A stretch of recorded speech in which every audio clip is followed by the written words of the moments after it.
Hey guys, welcome back to my YouTube channel. It's Amy Artistic Galore, and I honestly didn't think I would ever do something like this. To speed you guys up, for the 2.5 weeks, I was on a gluten elimination diet, and if you've been on an elimination diet before, those are very hard emotionally, physically, and mentally. But the reason why I did it was for an experiment, if you will. I wanted to see if whether or not my POTS symptoms would get better, such as my hypotension specifically, or not. Because the symptoms I experienced before was hypotension for 3 to 4 hours, so you can call it a flare-up if I ever had any gluten, which is basically wheat. Brain fog, I would get lightheaded, dizzy, and heart palpitations. So flare-ups a lot more easily, basically. And before we get more into this video, I do want to make this clear. I'm just speaking this from my experience, so I'm not a professional by any means. As it turns out, a lot of people who have POTS syndrome, autonomic dysfunction, they are vegan, which I'm not vegan. I can't be a vegetarian. There's bacon. I like bacon. But they eliminate gluten from their diet, and they will eliminate dairy from their diet because their digestive system becomes so sensitive over time, and it's hard for them to control their symptoms with medication.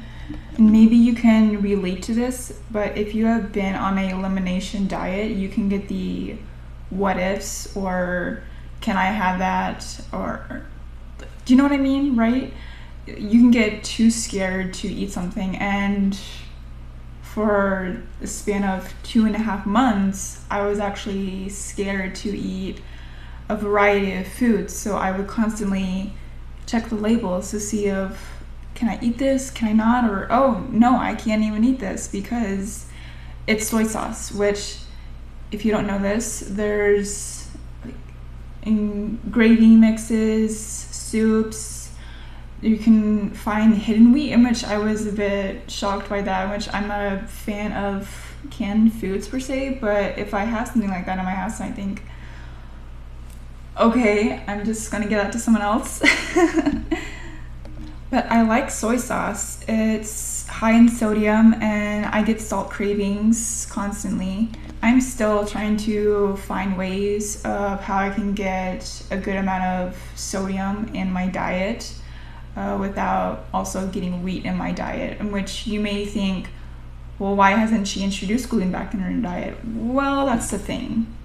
If you're sensitive to gluten, or if you have an allergy, which those are two completely different things, to gluten, if you ignore your symptoms, whatever symptoms you're going through, over time you're going to feel a lot worse, and I don't want to end up on that path. Strictly advised by my doctor to not have gluten ever again. You know, if someone were to ask me, what was your hardest food to give up? That would be ramen, by far, okay? I love ramen, and not because it's just a foreign food, but you can add various different things to it, toppings, vegetables, and you can add protein to it.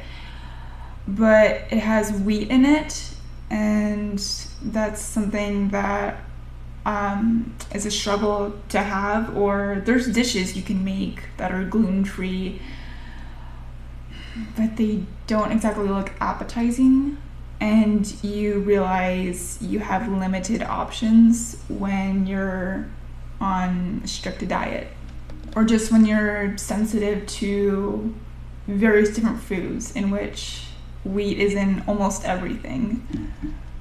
I do want to say in advance that if you plan on going on a gluten elimination diet and you think that all my symptoms are going to go away and they're going to get better, like, it's not going to be a cure type thing. It can be used more as a tool to control your symptoms of what you're going through, and it can be even a couple of things, or it can be a lot of things, but I'm not sure.